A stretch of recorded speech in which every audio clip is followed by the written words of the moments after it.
Shalom. I want to give all honors and glories and praises to Yahweh, Bahashem Yahweh Shai, Bahashem Yahweh Kakodash. Yahweh, which is the one true name of the Heavenly Father. Yahweh Shai, who the world ignorantly calls Jesus Christ, but his one true name is Yahweh Shai. Bahashem, meaning coming in the name. Ba means coming in. Ha means the. Sham means name. Rakah meaning spirit. Kodash meaning holy. Double honors to Yahweh Bahashem Yahweh Shai, and double honors to the elders and the apostles and bishops of Great Millstone, who will well and teach well, because those are the men who have learned this truth from through the spirit and power of Yahweh Bahashem Yahweh Shai. Peace, blessings, salutations to the hopeful elect, and shalom to you sincere brothers that are scattered abroad, pushing forth this word and truth and sincerity. I am the brother Mashiach Irazakah, and pretty much in this lesson, we're going to go into the, I think it's called Racial Integrity Act, okay, which was established in Virginia in 1924, where you had Esau change the nationality of the Native Americans. So you had the lighter Native Americans and you had the darker Native Americans. Now, the lighter Native Americans, they were put as white, and the darker Native Americans, they were put as colored. And we're going to read that. Okay, this is why, again, going back, a lot of you so-called African Americans that you call yourself African American, you could be a Gadite.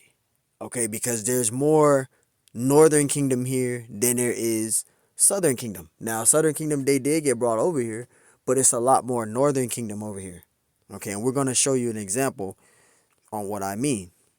Okay, because you got a lot of people, they believe that the Native American Indians, the so-called Native American Indians, they believe that they're extinct, but they're not extinct. Okay, they are pretty much put with different titles of their nationality. So as you can see here, you have the lighter Native Americans. Now the lighter Native Americans, again, they put them as white. Okay, the darker Native Americans, they put them as colored, and we're going to prove that, because you had the Racial Integrity Act. All right, and we're going to read it. It says the law that essentially allowed for the changing of nationalities of lighter-skinned Native Americans to be classified as white. That's what happened. All right, and it says while darker-skinned natives were considered non-white, was called the Racial Integrity Act, specifically enacted in the state of Virginia in 1924. This law was used to enforce a strict definition of white that excluded anyone with even a trace of non-Caucasian ancestry, effectively reclassifying many Native Americans based on their appearance. So you see that? So the lighter natives, they put them as white, and then the darker natives, they put them as colored. So now you got the dark-skinned natives today that's going on the earth, they think they Negro, and they're not. They're Native American. A lot of them don't know it though. Okay, a lot of them don't know this, but this is the shit that they've done, right? And it says effectively reclassifying many Native Americans based on their appearance, right? It says strict definition of white. The act defined as white person as someone with absolutely no trace of non-Caucasian blood, right? It says this law was heavily influenced by the Inujics movement, which aimed to control population demographics based on perceived racial superiority. It says impact on Native Americans. This law had a significant impact on the identity of Native Americans, particularly those who might have been considered lighter skinned, by forcing them to be classified as non-white. You see that? It says those who might have been considered lighter skinned, right, by forcing them to be classified as non-white. So there you go. So you see that? The Racial Integrity Act. Now we're going to read here. Now we're going to go to the scriptures. All right, this is Job 9:24. It says, "The earth is given into the hand of the wicked. He covered the faces of the judges thereof. If not, where and who is he?" Now, the earth is given into the hand of the wicked. Who are the wicked? The Edomites. Okay, the so-called white man. Okay, he's the wicked. And he covered the faces of the judges thereof. Okay, now this scripture we know we use, is going into him covering the image of the Messiah and covering the nationality of the Israelites and who they are. It's the same thing with this though. They did the same thing. They covered they covered the faces of the judges. Okay, they changed. They gave, again, as an example, the so-called Native Americans, the lighter ones, they put them as white, and then the darker natives, they put them as colored. It's the same thing. It's the shit that they're doing, and that's the wicked. Okay, Revelation 6:4, and there went out another horse that was red.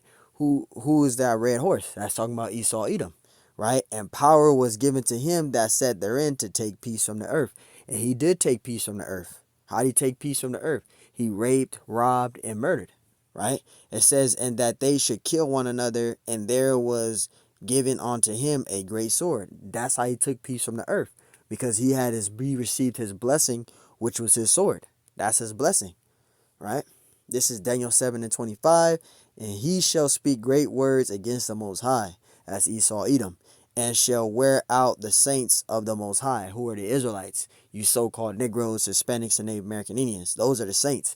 When you go to Psalms 148 and verse 4, I think it's verse 14, right? And it says, and to change times and laws. And that's what he did. He changed times and laws. He created his own times and he created his own laws, like the Racial Act, right? The Racial Integrity Act. Okay, that's his own law. That's Esau's own law that he established, right, in 1924. And that's what this devil did. It says, and they shall be given into his hand until a time and times and a dividing of times. And that's Esau. He created his own times and his own laws, right? He did. When he conquered, he created his own times and his own laws, okay? And this is why the Lord is coming back to do a recompense, okay? It's a recompense that's due for this man, all right? Genesis 49:19, Gad. Gad is the so-called Native American Indians. That's the tribe of Gad. It says, Gad, a troop shall overcome him. Which was that troop to overcome him? All right, Esau, right? He overcame him. Okay, they will going back to the intercolonial Indian Wars, the Trail of Tears, Wounded Knee, the King Philip Wars, the Queen Anne Wars. These wars took place, right? And the Native Americans, they were taken down by the U.S. troops. But you had the Seminole Indians, they weren't taken down by the U.S. troops. Okay, the Seminole Indians was the only Native American tribe that wasn't taken down by the U.S. troops. But the Native Americans in America, this place called America, they were taken down by the U.S. troops. That's why it says a troop shall overcome them. Because when you go to the King Philip Wars, Queen Anne Wars, Trail of Tears, Wounded Knee, Intercontinental Indian Wars, so many of these wars, the Native Americans, they were taken down by the U.S. troops, but not the Seminole Indians, though. All right.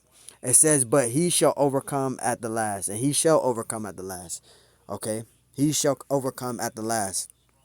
This is Genesis 27:39. It says, and Isaac his father answered and said unto him, behold, thy dwelling shall be the fatness of the earth. And this is Esau talking to his father, Isaac. Okay. Because Esau sold his birthright. Right? He sold his birthright, right? And the Lord had it set up that Jacob will be the one to receive that blessing, not Esau, right? It says, and Esau his father answered and said unto him, behold, thy dwelling shall be the fatness of the earth and of the dew of heaven from above. And that's Esau's blessing. His blessing was his sword, and the blessing was his fatness of the earth, which he's ruling right now. All right, so even though he sold his birthright, right, he's ruling right now. He got the fatness of the earth. He has his sword. He already received his blessing. All right, verse 4, it says, and by thy sword shall I live. See, that's his blessing, the fatness of the earth and the sword, right, which is his gun, his military weaponry, etc., his nuclear bombs, right? That's Esau's blessing there. The bulletproof vests, bulletproof helmets, the tanks, right, the nuclear missiles, etc. That's his blessing there. It says, and by thy sword shall I live, and shall serve thy brother, and it shall come to pass when thou shalt have the dominion that thou shalt break his yoke from off thy neck, right? And right now, Esau is on the loose right now, but he's going to go into slavery pretty soon. Verse 41, it says, Esau hated Jacob because of the blessing wherein his father blessed him, right? And Esau said in his heart, the days of mourning for my father are at hand, then will I slay my brother Jacob. And that's been in Esau's spirit since, okay? That's been in Esau's spirit since, because he lost his birthright, but at the end of the day, he still received his blessing, which was the fatness of the earth and his sword. So that still was his blessing, you know. Isaiah 47:3, it says, thy nakedness shall be uncovered. And his nakedness is his wickedness. Esau is being revealed. It says, yea, thy shame shall be seen. I will take vengeance and I will not meet thee as a man. And this is going into the Messiah, because when he comes back, he's not going to meet thee as a man. He did that already. So now when he comes back this second time, he's going to come in the chariot. All right, he ain't going to meet them as a man or meet us as a man. He did that already. He's coming back in the chariot, of the biggest chariot, right? Isaiah 10:1, it says, woe unto them that decree unrighteous decrees. And Esau did. Okay, he created the a racial integrity act, right? And that's one of his wickedness that he did. He came up with all his own laws covering the nationalities of the Israelites, right? Covering their nationalities and calling them white and calling them colored and all this other stuff. Esau did that. This is why he got to pay for all the raping, the robbing, the murdering. Esau got to pay for that. Trying to cover up everything, trying to hide his wickedness, trying to sweep it under the rug, like the scriptures say, Revelations, the 18th chapter. But it's not forgotten. He tries to hide it, but it ain't forgotten.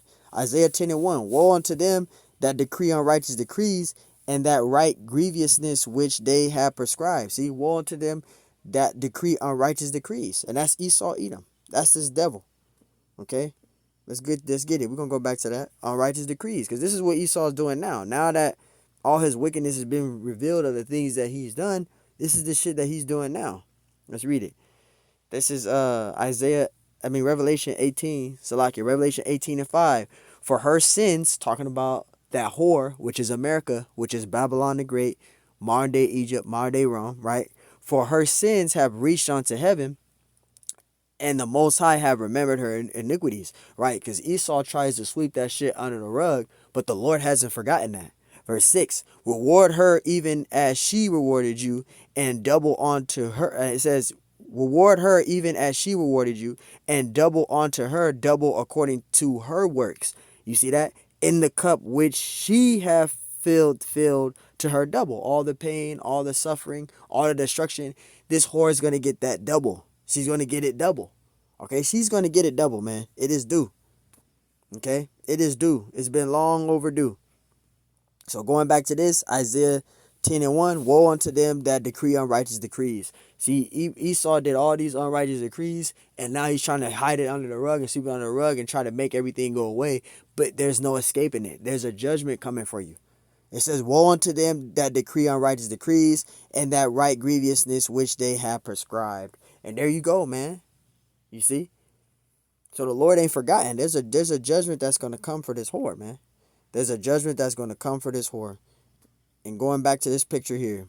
So as you can see here, the lighter natives, they called them white. They put their nationality as white. And the darker natives, they put them as colored. Okay, so now you got a whole confusion going on, because now in this present time today, you got Negro, so-called African Americans that are called Negroes that are put as colored. Now they think they're actually Negro, and they not. They Native American. And then you have the lighter natives. They think they actually white, and they're not. They're Native American. So you got confusion going on now. Now you got so many Jakes right now. You got a lot of Jakes right now that are actually Native American, and they don't know it. They think they Negro, and they not. They're a Gadite. They're a Native American. So you got that shit going on, and this is the wickedness that Esau has done. Right? He covered the faces of the judges thereof. Right? He created his own times and laws, and this devil has to pay for that. He has to pay for that. There's no getting away from that. Let's get it in Isaiah. You have to suffer the iniquities of your forefathers. We've done it. You have to suffer for it. We're suffering for our forefathers now. Right? Isaiah 14:20. Thou shalt not be joint with them in burial, because thou hast destroyed thy land and slain thy people. Talking about you Edomites, right? It says the seed of the evildoers shall never be renowned, right? Verse 21. It says, prepare slaughter for his children for the iniquity of your fathers. So you gotta suffer the wicked. You gotta suffer the iniquities of your forefathers. You Edomites do, right? You have to suffer the iniquities of your forefathers, man. Your forefathers have raped, robbed, murdered. Even if you didn't agree with what they've done, you still come from the seed line of bloodline of the so-called white man. So you have to suffer for that. We suffer the afflictions of our forefathers. That's why we're at the bottom today, and you 17 heathen nations are ruling today. You guys got businesses. You guys got marketing companies. You guys got all of that. You 17 heathen nations. Y'all own gas stations. Y'all own publishing companies. You guys are CEO of high economic businesses, etc. While we're at the bottom, because our forefathers, disobeyed the Lord. So now we're suffering a punishment. That punishment is coming for you heathen nations, and Esau the most. Verse 21, prepare slaughter for his children for the iniquity of their fathers, that they do not rise nor possess the land, nor till the face of the world with cities. Verse 22, for I will rise up against them, saith the Lord of hosts, and cut off from Babylon the name and remnant and son and nephew, saith the Lord. So your father, your mother, your cousin, your uncle, your auntie, your niece, your nephew, your great-great-grandfather, great-great-grandmother, all of them have, all you guys, all you Edomites, have to suffer the afflictions of your forefathers. Going all the way back, from now all the way back, all y'all got to suffer the afflictions of your forefathers. Whether you agreed with it, whether you don't agree with what they did, you didn't like what they did, you still come from that bloodline, so you have to suffer for that. We suffering for the afflictions of our forefathers, for breaking the laws and statutes and commandments. That's why we're at the bottom now. That's why we're suffering now. That's why we're so heavily oppressed, because we broke the old covenant. We didn't keep the commandments. We swore an oath to our power that we'll keep his laws, and we didn't do it. So now we're the bottom, like the scriptures say in Deuteronomy 28. We're the tail, and you 17 heathen nations are the head. But the Lord is getting ready to flip that back in order, where the Israelites is the head, and you 17 heathen nations are going to be the tail, starting from Esau first and foremost. Okay? So, hey, man, at the end of the day, there's a recompense that's due to this. But I just want to do a lesson on this for edification purposes. Yeah, a lot of you jakes out there that think you're so-called African American, you believe you're Negro, you might be a Judite. I mean, you might be a Gadite. Salakia. You might be a Gadite, because a lot of the darker natives were put as colored. And you had the lighter natives, they were put as white. But a lot of the dark-skinned natives, they were put as colored. So you might think you're a so-called African American, you think you're a Judite, but you might be a Gadite. There's more Northern Kingdom here than there is Southern Kingdom. It's more Seminole Indians here and Native American Indians here than there is Southern Kingdom, because you still have a lot of Southern Kingdom over there on the southern west coast of Africa still. Not all the Judites are here in America. You still got a majority of them still over there on the southwest of Africa. All right. So at the end of the day, you so-called Negroes that think you're Negro, you might be Gad, because there's a lot more Northern Kingdom here in America than there is Southern Kingdom. So, hey, Lord willing, this lesson's edifying. I just want to do a lesson on this. So, hey, I want to give all honors and glories and praise to Yahweh Bashim Hashai Bashim Kakodash, and double honors to the elders and the apostles and bishops of Great Millstone, who will well and teach well. Peace, blessings, salutations to the hopeful elect. And shalom to you sincere brothers that are scattered abroad, pushing forth this word in truth and sincerity. I am the brother Mashiach Arazakah. And Lord willing, this lesson's edifying. Yeah, so just for edification purposes, a lot of you brothers that's in this truth, if you think you Judah, you might want to at least if you can, look up some type of, not ancestry.com. That's all bullshit. But if you can, see if you can talk to a relative or something to go at least see whatever it is, because you might be a Gadite, man. There's a lot more Northern Kingdom here than there is Southern Kingdom. Okay, so you might be a Gadite. Especially going back to the Racial Integrity Act of 1924. Okay, so hey, Lord willing, this was edifying. On to the next one. Lord willing, it was edifying. Shalom.